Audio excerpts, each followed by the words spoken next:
और अब सियासत की। लोकसभा चुनाव के दौरान जो अधिकार मायावती ने अपने भतीजे आकाश से छीन लिया था, वो अधिकार एक बार फिर से मायावती ने अपने भतीजे को सौंप दिया है। मायावती ने मीटिंग के बाद आकाश आनंद को फिर से बीएसपी का नेशनल कोऑर्डिनेटर घोषित कर दिया।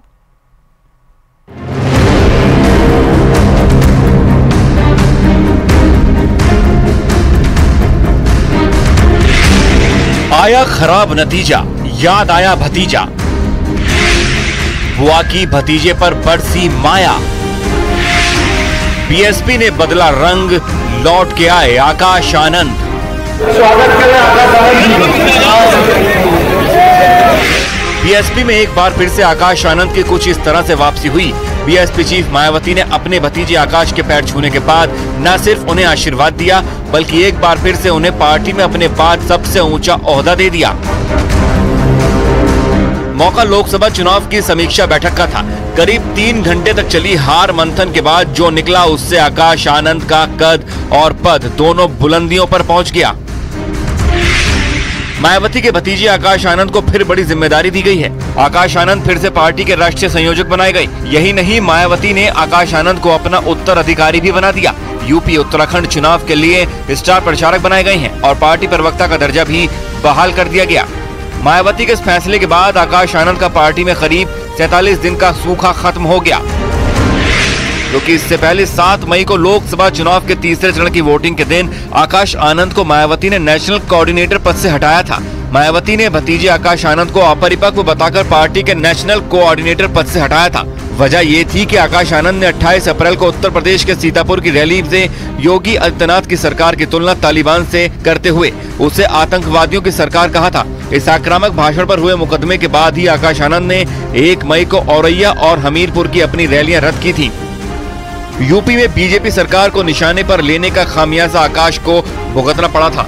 मायावती ने आकाश आनंद को राष्ट्रीय संयोजक के पद से हटा दिया था। सीतापुर की रैली से पहले आकाश आनंद का कद बीएसपी में नंबर 2 पर था, जो अब फिर से उसी पद पर वापस आ गई।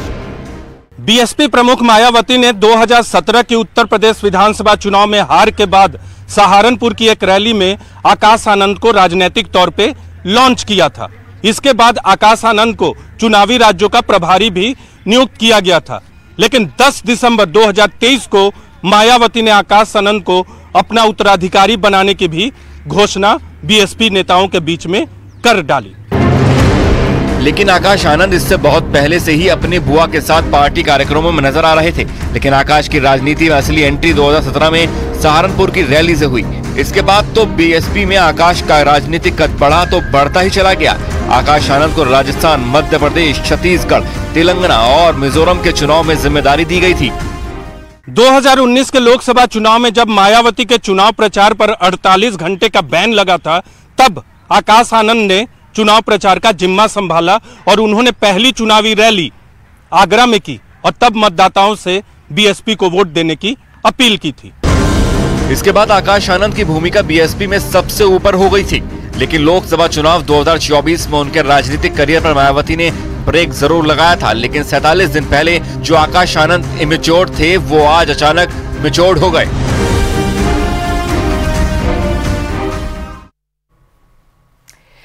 जीत का पंच लग चुका है। भारतीय टीम टी20 के महाकुंभ में लगातार अपने 5 मुकाबले जीत चुकी है और अब सामने ऑस्ट्रेलिया है। कल तक बांग्लादेश से जीत के बाद भारतीय टीम को सेमीफाइनल में पहुंचने का रास्ता तय माना जा रहा था। आज खेल बदल गया, समीकरण भी बदल चुके हैं। हार्दिक की पारी